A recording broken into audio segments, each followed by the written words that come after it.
What is going on, y'all? Gamers Goon here today with my top 25 heading on into the season for college football this year. Now, for the weeks that are coming up here in college football, it's only a couple weeks away. We will be doing videos every single week like we've used to for the predictions of the games. Now, this year will be slightly different. Instead of going in depth with all these big games, we are going to be predicting every single game, every single week. Now, here's where the catch comes. Not every game I'm going to have a deep analysis about. Some games will be like, I just think this team's going to win. We're going to move on. We'll pick a couple games each week and we'll do deep dives into them. Now, that does not matter for this, but I did want to let you know what is coming up. Now, here we go with my top 25. Let's get this top 25 off the screen, and let's go to the 25th team. The team, I actually got my notes right here as to why I put them where they are. Here we go. The 25th team is Louisville. I do think Louisville will be a solid team this year. Right now, looking at it from outside going into the season, I think they stand a good chance. Now, if you see the guy on the screen, that's Isaac Brown. Very buzzy name here in college football. I'm starting to do, there's this app called Fantrax that has some college football fantasy game that I'm trying out with some of my buddies. This is one of the guys that they think can go top 10. He's a very buzzy name right now. A lot of people are talking about Isaac Brown. Now, you also got to remember, though, it's not just him, because they also brought in a QB that I think a lot of people will be familiar with, and that is Miller Moss from USC. I don't know if he's going to officially win the job or anything. I'm going to be honest, I haven't dug too much into Louisville, but Miller Moss is a name that I'm looking at as, hey, they've added a QB here that's got some experience at USC. USC was never great under Miller Moss, but they were solid. And this is also a team that doesn't have a lot of big tests. They do have a couple tough games, Miami, Clemson, even Cal. The Calgorithm, though, you expect to maybe take a little bit of a dip this year without Jaden Ott. Either way, though, Louisville here, I wouldn't be shocked if this is a top 25 team. I think this is one of those teams that a lot of people are looking at kind of in the sense of like an Indiana where from last year where they might shock you a little bit. I think it's not nearly as like shocking as Indiana just randomly all of a sudden becoming a playoff team. I don't necessarily think that with this Louisville team. But I wouldn't be surprised if they maybe crack the top 20 at some point. This is a team that I think has some talent. I don't think their schedule's all that tough, and I do think that some of the games that I mentioned that could be tests, Cal, Clemson, Miami, those aren't necessarily games that I think they're going to get blown out. I think maybe they could pull off an upset against one of those teams even. Cal, I don't have them in the top 25, but I still think they're going to be a solid team. But Miami and Clemson are really the two that if you could win one of those games, I think Louisville sets themselves up pretty nice. Now, we are going to get into number 24, and that is LSU. Now, LSU, you see the guy on the screen, that's Garrett Nussmeier, and obviously Garrett Nussmeier has been a popular QB name around the block a few times now, right? This is a guy at LSU that, I mean, it put him in a decent spot last year. A lot of people right now don't have LSU in that top 25, but I think this is kind of a situation where I'm looking at the other teams around them, the service schools. You're looking at some of those. You're looking at some of those mid-major, or not necessarily mid-majors, but non-power conference schools, and trying to figure out who could be in there in that top 25. I think LSU they'll have some losses on the record, obviously, but I do think they'll be able to win a couple of those tough SEC games and finish in the top 25. But Garrett Nussmeier here is the guy for them. They should be in the top 25. They're unless they just crazy and lose a bunch of SEC games. I do think they'll win at least a handful of them. And if you can beat I don't even know exactly. I didn't write who their toughest opponents were, but if you could beat like an Alabama or something, you make a little bit of a name for yourself. So I do think LSU will have a resume capable of being a top 25 team. There we have it at 24. 23, we got the Memphis Tigers. Now the Memphis This team finished on a hot streak last year. They finished in the top 25. And I'm going to be honest, they've got a path this year to maybe be a playoff team. Now, this is the first one. I'm like, hey, Louisville could be good. LSU could be good. This team here has a path. Their toughest opponent all year, in my opinion, is Arkansas, who I don't have in my top 25, even though they are a decent team. Memphis has a chance. Memphis has a real good chance. If they can get over Arkansas and then avoid any hiccups, they could possibly be one of those playoff teams that are getting in, kind of like how Boise did, where they were able to win kind of a lesser conference. This could be the team here in Memphis. Watch out for Memphis. I really think that they stand a good chance to finish not only in the top 25, but this could also be a playoff team. Now, if you're at 23, you're probably not in the playoffs. They'll rank it, however. If they win the conference, they'll still probably make it. So Memphis, though, I think they're sneaky this year. I think they're sneaky. I just don't think they're better teams than the teams I put above them. But this is a team here in Memphis that I think could surprise some people. I said it with Louisville. I'll say it here with Memphis.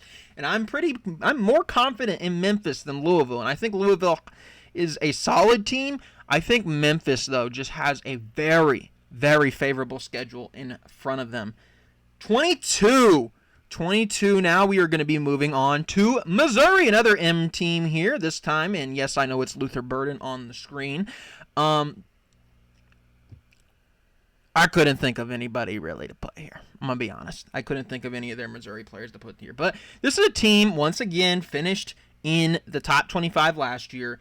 They are going to have the SEC tough battles. I expect them to kind of be similar to an LSU, where they'll win their fair share and they'll lose their fair share. They might crack top 20 at some point.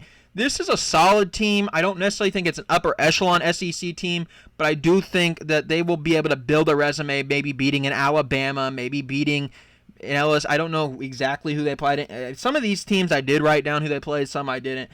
Missouri's not one of those teams that I wrote down who they played, but if they can maybe knock off one or the two ranked SEC teams, they have a good chance here to be top 25. So Missouri, we have there at 22.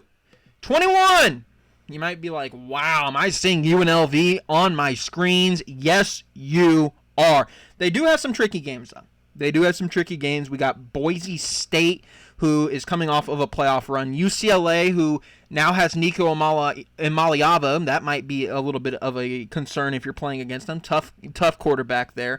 Colorado State, they have that QB that's pretty solid. They did pick up Alex Orji out of Michigan, kind of that running quarterback style. Didn't work out necessarily at Michigan, but I think in a conference like UNLV's could be very exciting and create a lot of explosive plays and be really hard for teams to game plan around. This team, though, finished off the year beating Cal, Jaden Ott. They faced some solid competition. Jaden Ott and that Cal team was pretty solid last year. Boise State, I'd probably take them to win, but if you can only lose to Boise State, this is another situation where they might be on the doorsteps of a college football playoff berth. So UNLV here we have at 21. Let's get over to number 20 now. Number 20 is Miami. Now, calm down, Miami fans. Calm down, Miami fans. By the way, I'm wearing an Oregon shirt, so hi, Mario Cristobal. We Oregon fans got a little bit of beef with Mario, but he's coaching a good team. He's recruiting really well. But Miami, I think this is a team that once again will be top 25. It's a good team. I just don't see Carson Beck doing more with this team than what Cam Ward did. I think Cam Ward is an exceptional quarterback. I think Cam Ward was one of the biggest, if not the biggest, gets in the transfer portal last season. Carson Beck, a name here at that played at UGA for a while, was their starting QB. Never really did too much with Georgia. He was a guy that kind of fell out of favor with the fan base for a while. People were calling for Gunnar Stockton, and he would play, and he'd do solid here and there. Now he's going down to Miami. It's kind of had a whirlwind of a career so far. Carson Beck, I think, is a solid quarterback, but I don't necessarily think he'll be able to do more with this team than what Cam Ward did. And you do have some tests here in a Louisville team that we talked about, and then you also run into Notre Dame. So this could be a situation where they might be able to slither their way into a playoff spot based off who they play, but they do have some tests. I don't necessarily think this team is better than the team they had last year, especially when you lost Xavier Restrepo, when you lost Cam Ward, when you lost Damian Martinez. I think this team, I mean, obviously they can recruit. They got a lot of good recruits coming through, and some of them are with the team this season. I just don't necessarily know that they will have a huge impact this season. Let's get to number 19 now, and I got to switch pages now because we are moving on to Syracuse. Yep, Syracuse. Now, you might be like, why Syracuse? I know. People are going to be confused that I put Syracuse down here. Let me tell you why. This team, once again, coming off of a good year, but it's also a team that picked up a QB here from Notre Dame in Steve Angeli. I think he'll be the QB1 for this team. They do have a tough schedule. They play Tennessee, they play Clemson, they play that Miami team, and they play Notre Dame. All on the road. Those are all games on the road. Now, I do think they'll be able to win at least one, if not two of them. I don't think they're going to sweep. I don't think they're going undefeated or anything. But I do like the team Syracuse is building. I do like how they finished off last season, and that is why we have them at 19 this season. 18, we have Clemson. Clemson, one spot above Syracuse, who we just talked about. Clemson, now, last year, kind of one of those teams fighting for a playoff spot. Once again, I expect them to be in a similar situation. They return Cade Klubnik, which is who you see on the screen right now. They have a bunch of fun offensive players. They have Wesco, they have TJ Moore, they have Jay Haynes. It's going to be a fun season here for Clemson. It's just I don't know what exactly they can do this season. I expected a lot out of them last season. I didn't get what I was hoping for. We'll see if Dabo Swinney can turn things around with this team, but I do think this is a top 20 team nonetheless in Clemson. Number 17, yep, that's Ryan Williams, and yes, I have Alabama here. I'm not super high on Bama this year. I don't necessarily know who their quarterback is going to be, even if they do have an answer at the QB position. There's a plane flying over at the moment. That sounded kind of weird. But is their QB options this year better than Jalen Milroe was last year? That's my question. Because I thought at times part of the reason they lost at times was because of Milroe, but I think Milroe is a solid QB. I just don't think that any of the guys there are better than what Milroe can do, because I think Milroe's highs are very high, his lows are very low, but overall he's a pretty solid QB. What is this team really going to be able to do that's better than Jalen Milroe? That's my question. Do they get more consistency? I don't know. I don't know what the QB situation is going to be here. Ryan Williams, I know he's going to be a star. Other than that, though, there's some questions about this Alabama team. We'll see what they can do down there in Alabama. 16th, now we got, yep, that's Rocco Beckton. Yep, it is Iowa State. Rocco Beck's that guy. He is that guy. He's not going to win the Heisman, I would assume. Maybe he's good. He's good. Don't count him out for the Heisman. But Rocco Beck, I don't think would win the Heisman because he's on an Iowa State team. But this is a guy here that I think is one of the better QBs in college at the moment. And I'm gonna go out on a limb and say he might be a top 5 QB in college football. He's really solid. But the thing here with Iowa State and why I have them at 16th rather than higher is they do have a bunch of solid teams they are going against. They do play Arizona State. They do play BYU. I think Arizona State is the best that they're going to play. I don't think there's any super crazy like, oh, they're just not going to win that game. teams that they play. I think they could beat BYU. I think they could beat Arizona State. I am leaning the other way for both of those. I do think they'll lose, but I wouldn't be shocked if they won. There's not a team here that is on the Iowa State schedule that I'm just sitting there saying, yeah, they're not going to beat them. There's no chance that they're going to beat them. Now, if they were to play maybe in Ohio State, I'd be like, yeah, they're not going to win that game. Guess what? They don't have a game like that. Iowa State should have a solid season. If they can maybe win one of those two tough games there in Arizona State, BYU, they're yet again another team that could be on the doorsteps of a college football playoff berth. Let's get to 15, though. 15, we got BYU, who we just talked about. I do give them the slight edge over Iowa State. I do like L.J. Martin on their team.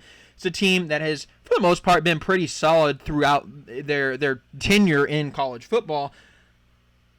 Iowa State will be their toughest test. I don't think that there's much else on the schedule that would concern me.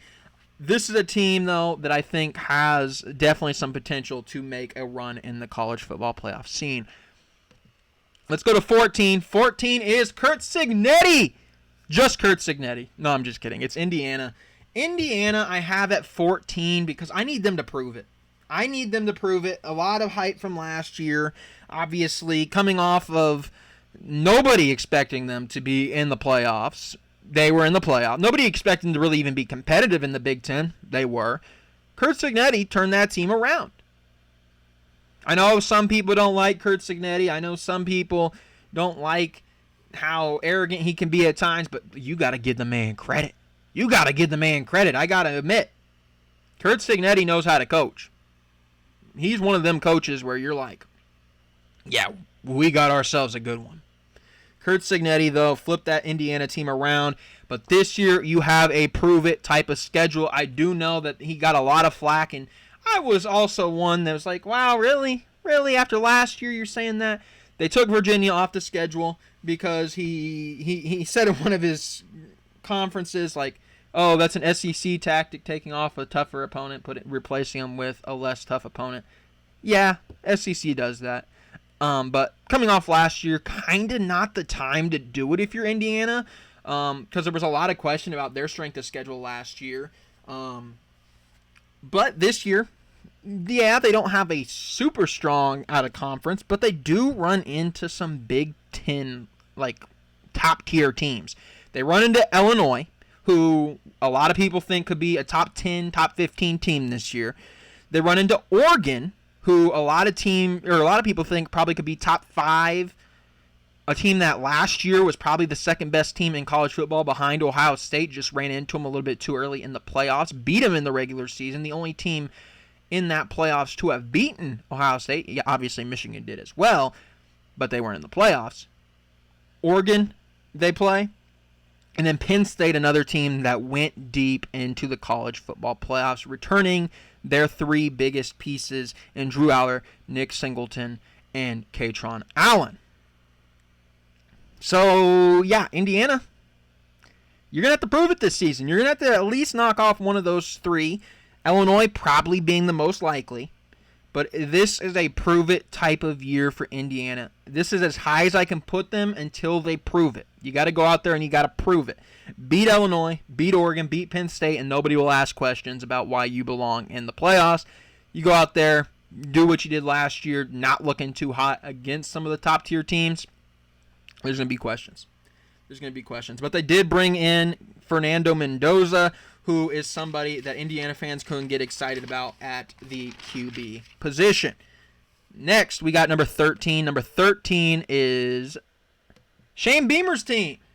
We got South Carolina, Lenore Sellers, and I'm telling you right now, I don't know if he will win the Heisman. Probably not, because, I mean, it's hard to just say who's going to win the Heisman, right? There's a lot more that goes into it. There's always guys like Cam Ward who come out of nowhere, and you're like, okay, well, yeah, he's going to win the Heisman. Lenore Sellers is a guy that if I had to make like a wild guess on who it would be, he'd be one of them. South Carolina ended the season pretty good. They did run into Illinois and lost. Obviously, you know, the Brett Bielema kind of getting under Shane Beamer's skin a little bit. Either way, though, this South Carolina team is playing in a tough SEC. They for the most part can handle themselves there. They can win some games easily in the SEC. I think this is a team that has a lot of potential to be good. Lenore Sellers gives them a good ceiling. It's just, what are they capable of that's more than what last year was? Is that kind of their peak, or can they maybe get another win or two to push themselves forward into the playoffs? So we got Lenore Sellers and South Carolina here at 13. I do think they are going to be a very fun team to watch this season. 12th, we got SMU. You're like, wow, how is SMU this high? I like this SMU team, man. They do play Clemson. They do have a little bit of a tricky schedule. But this is a team that handled themselves last year. They went in there. They made it to the football playoffs. I think this team is... I think they have a very similar roster to what they did last year, and I wouldn't be shocked to see them in it. They have to beat Clemson. That's really the big test, in my opinion. Didn't look good against Penn State, but I don't think you play anybody the caliber of Penn State. SMU, I think, has a decent chance to have a good year. We have them at number 12. Number 11, my Fighting Illini. Yes, I'm wearing Illinois and Oregon. Grew up an Illinois fan. Oregon's my alma mater. Deal with it. But yeah, I could go on all day about how excited I am for this Illinois football season. The biggest test is a game at home. That's huge. Ohio State at home. Last year, you had a really good season. Obviously, you finished it off by knocking off South Carolina. You had some bumps in the road. You had that tough Purdue game that shouldn't have been as tough, but it always is because it's a rivalry game. I think this Illinois team has a lot of experience they're bringing back. You look at Gabe Yakas on the defensive side. I believe he is talented enough to be a top 2-round pick in the NFL. That guy is a beast. Luke Altmaier, another guy that is talented enough at the QB position and might even make some noise to be a first-round pick. You do lose Pat Bryant, Zachary Franklin. You did bring in Hudson Clement. I like this team. You lost Josh McCray, but you still have Fegan. You still have Aiden Laufrey. I like this team. I think that Brett Bielema has done a fantastic job with this group. You have Xavier Scott back. This is going to be a fun team. Illinois, you're looking at Altmaier and kind of his development at Illinois. Every year has gotten better. If he is the same player as he was last year, this is a top 15, top 20, top 20 college football team. If he got better than what he was last year, they could be knocking on the doorsteps of a top 10. They could be a playoff team. I think the talent here with Illinois, as wild as it is to say, because I've seen some really bad Illinois years in my life. Obviously, we haven't really done much in my lifetime. This team could make the playoffs. This team really could make the playoffs. They don't play anybody too crazy. They do have an Indiana game, which can be tricky. You do have maybe some Wisconsins and Washingtons in there that are solid, just not necessarily thought of to be top 25 teams at the moment. The big test is Ohio State. And the biggest thing about it is it's a home game. You don't have to go to Columbus. You get to play them in Champaign. You get to have Memorial Stadium rocking at home. You get to have potentially game day coming to Champaign for that game if Illinois is a top 10 team. Man, it's going to be exciting. It's going to be an exciting time in Champaign for that game. I'm looking forward to that game. Illinois, if they can beat Ohio State, who knows? But let's move on to number 10. Number 10 is Ole Miss, Lane Kiffin. The man of the hour there. They do lose Jackson Dart. They do lose Trey Harris, but I trust here in Lane Kiffin. I think this is still going to be a team, has a lot of talent, just not a lot of talent that we're familiar with at this point. But I'd really trust Lane Kiffin as a coach. I think he will find a way for this team to be a playoff team. He missed out last year. You know the whole spot the ball thing that a lot of the SEC coaches were doing. Lane Kiffin was a part of it. Jackson Dart was a part of it. But I do think Ole Miss will come out and have a good season. I do think that they are going to be a team definitely in that playoff push. Lane Kiffin, a coach I trust to win with pretty much anything he can get his hands on in college football. You could have him coach, I don't know. You have him coach Nebraska. I think they'd be a top 25 team. I think Lane Kiffin's a great coach. Next, we got Boise State at 9. Boise State at 9. And yes, there's no Ashton Jeanty. He's on the Raiders. I know. You don't have to tell me that. I know he's gone. Maddox Madsen. I like Maddox Madsen as a QB. I think he is going to have a good season. But really, I look at this. I don't even need Maddox Madsen to have a good season, to be honest with you. The toughest opponent they play, I don't think... who was it? I think it's like UNLV or somebody. They don't play anybody, really. They kind of skated... Oh, I guess I think they do play Notre Dame at some point. Yeah, no, they do play Notre Dame. But they kind of look like last year. Their schedule is kind of favorable. They have one really tough matchup like they did with Oregon last year, but this time Notre Dame. They look like a one-loss team just based off their schedules. I think they could make the playoffs yet again. Tennessee at 8. Kind of spoiled that, but it's Tennessee at 8. I have Heupel here, but no Nico Amaliava. Joey Aguilar, what can you do to follow Nico Amaliava's footsteps? Nico Amaliava obviously will be at UCLA after the falling out this past spring/summer, whatever, the last however many weeks or whatever, that Nico Amaliava decided, hey, I ain't going to be on Tennessee no more because you didn't pay me enough. And then it became a situation where he was saying he wanted to be closer to home.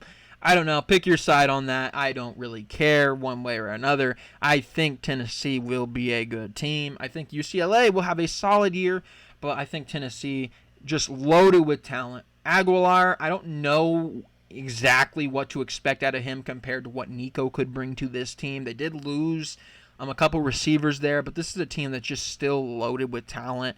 And a lot of talent that you're going to learn the names of this year. Not really much notable talent at the moment, but I do think Heupel is a good coach. He'll get him in a position to win. Joey Aguilar, one of the better QBs in the transfer portal this season, coming off of... He's actually double transferred. He went to UCLA and then to Tennessee. It was basically a trade, Nico Amaliava for Joey Aguilar, but he played at Appalachian State last year. So that will be an interesting situation to follow, but we have Heupel and Tennessee at number 8. Number 7, we got Georgia. I know a lot of people are probably mad at me for having Georgia this low. I know. Carson Beck was solid. He had you in the playoffs. Gunnar Stockton was solid when he played. He played in the playoffs. But if this was a guy that, for the most part, was thought to be behind Carson Beck, and Carson Beck, we saw what he was able to do with this Georgia team. I mean, it was okay. It wasn't anything great. I don't know what the ceiling is with this Georgia team. I think the defense is going to be good. I think the offense, there's some questions there. So right now, I need to see it from Georgia in order to put them any higher than this. So we have Georgia at number 7. Number 6, we got Sam Leavitt. Arizona State. I challenge you. I really do. I challenge you to find somebody that is not repping Arizona State, is not an Arizona State fan, that likes this team more than me. I love this Arizona State team. Even without Cam Scatterbo, I look at Sam Leavitt as a potential NFL starting QB. I look at Jordan Tyson as a potential starting receiver on an NFL team. This team, man. This team is special. Then you look at a rising, up-and-coming coach. Not necessarily up-and-coming, because last year he made the playoffs, but a rising star coach in Kenny Dillingham, who coached under Dan Lanning. Remember that? I do. I think that coaching tree with Dan Lanning and Dillingham, those are two really good coaches, man. They're really good coaches. And you saw it last year with Arizona State, making noise. Sam Leavitt had a good year. I think Sam Leavitt, I don't necessarily know if I could say Heisman, but he'll have another good year. Jordan Tyson's got to stay healthy, but he'll have a solid year as well. This Arizona State team does have some challenges. They do have some challenges on their schedule, but I think just you got a pair here with Levitt and Tyson, that might be one of the best, if not the best, QB receiver duos in the country. I know that you can say whoever Jeremiah Smith is with is going to be up there. I know you can say probably Ryan Williams is up there.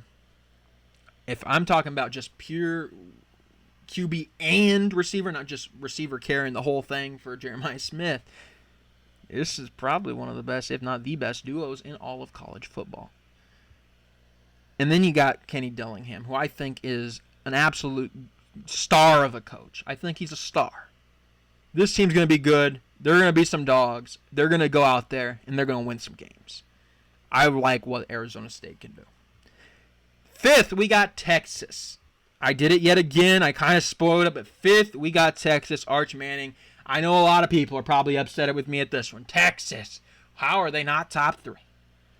I mean, I kind of heard from the tree at one point. A little birdie told me that Texas fans weren't very happy with Oregon at one point because, they don't know how to play in a loud stadium. It's not loud down there or up in Oregon. Yeah, okay, but Jeremiah Smith just came out and said that we had the loudest crowd he's ever played in front of.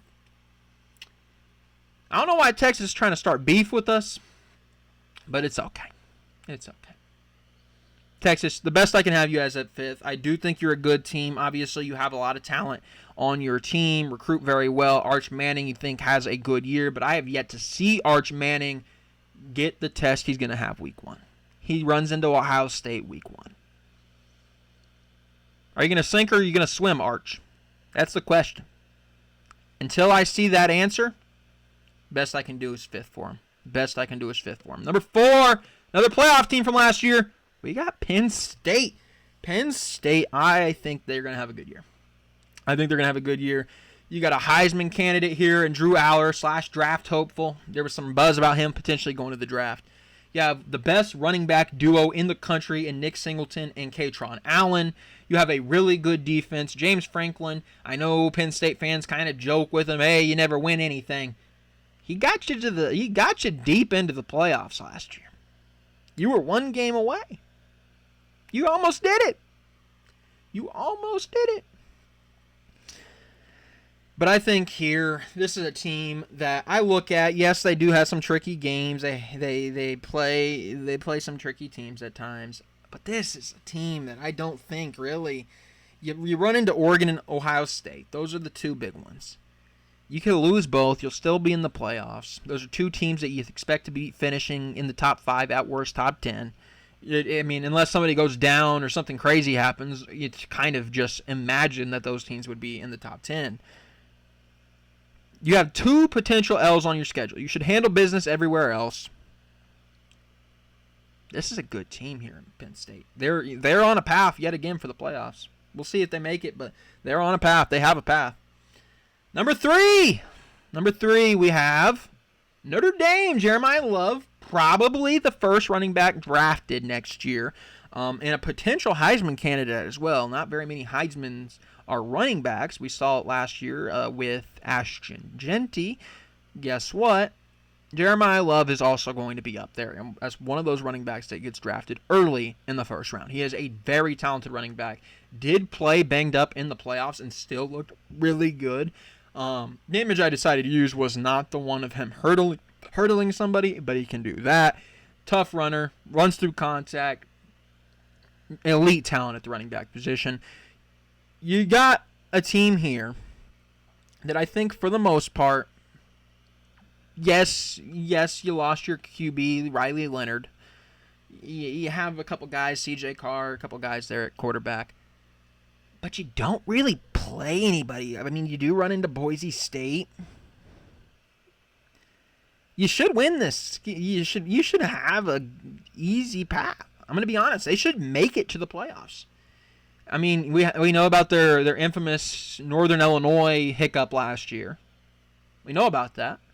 I don't know if you're going to do that again. I think Marcus Freeman's a really good coach as well. They should be easily in the top 10. Number 2, I think you know the 2 teams left. See if you can guess the order. I'm wearing an Oregon shirt. Am I that much of a homer to put them at number 1? I'm not. I'm not. You got to give the national champions respect. Even though we beat them in the regular season, even though I think it was kind of a scam to have us play them after taking 3 or 4 weeks off after they just played, that ain't fair. Oh, they were going to win anyways. Okay, but no team that had those, they extended by, won. Because they played better in the second half because they weren't used to it. They weren't used to getting hit. That's why you saw a lot of teams struggle in the first half. That's if you ask me. Say what you must, but that's my belief. Oregon, though, I can sit here once again like I could Illinois and just name you a bunch of dogs. Mateo Unglade's the guy on the screen. I think he is a first-round pick. I think the talent there is insane. I think he is going to be one of the best, if not the best, pass rusher in the entire Big Ten, if not the entire country.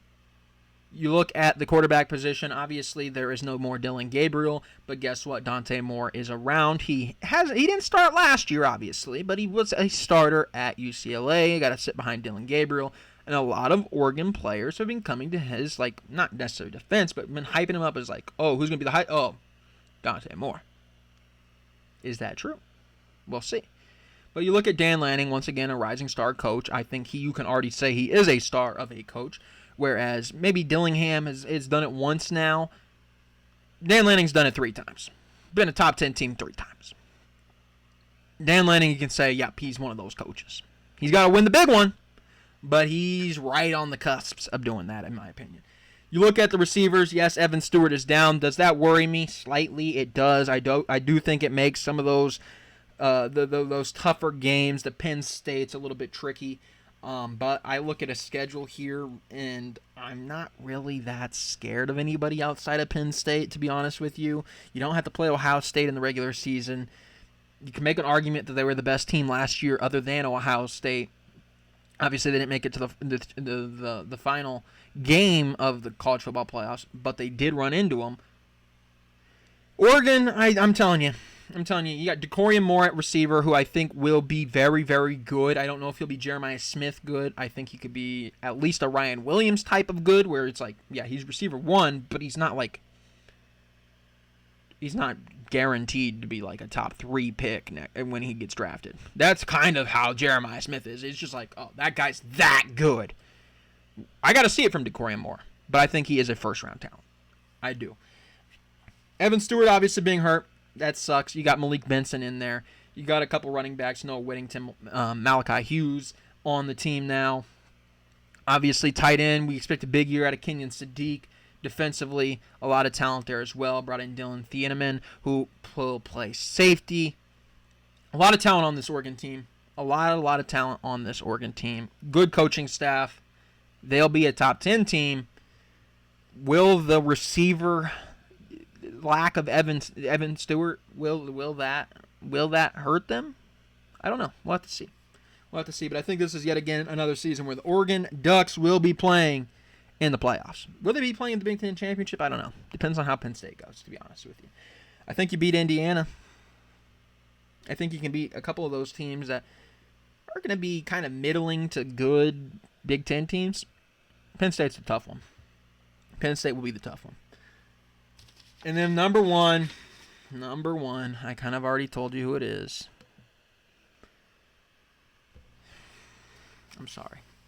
I'm sorry to everybody other than Ohio State fans for making you deal with this. Ohio State, man. They're a good team. Obviously, Ohio State fans know that. I know a lot of other teams aren't very happy with Ohio State because Ohio State's one of those enviable teams, right? I don't care who plays quarterback for them. I could play quarterback for them. You could play quarterback for them. Anybody could play quarterback for them. Throw the ball to Jeremiah Smith and you will be successful. I don't care who their starting quarterback is week 1. You have Jeremiah Smith. You have Carnell Tate. You have Max Clare. You got a really good defense. Caleb Downs is still there. This team's going to be a tough team to beat. Ryan Day got over the hump last year, won a national championship. There's people calling for him to be fired after the Michigan game. Guess what? He won a national championship. You can't question it. At the end of the day, who won a national championship? Ryan Day. You can question him all you want. He won a national championship. Dan Lanning didn't win a national championship, and I'm saying that as an Oregon fan. James Franklin didn't win a national championship. Mario Cristobal didn't win a national championship. I had to throw a Mario Cristobal jab in there. You knew I had to. You knew I had to. Shane Beamer didn't. Brett Bielema didn't. Lane Kiffin didn't. Only one guy did, and that's Ryan Day. That's Ryan Day. So there you have it. There you have it. There's my top 25. Let me know who I missed in it. I know I wouldn't be surprised if there's maybe some Belichick fans that think, hey, North Carolina. Wouldn't be shocked. There's some of those other schools that are kind of like the service schools, and you got some of the other, not mid-majors, because that's what you call them in basketball, but some of those other schools that just aren't Power 5 or anything. Let me know who you think might make it. Let me know who you think I might make it. Did I miss anybody big? Do you think Florida State is just like, oh, how can you not have them in it? I don't know. Let me know.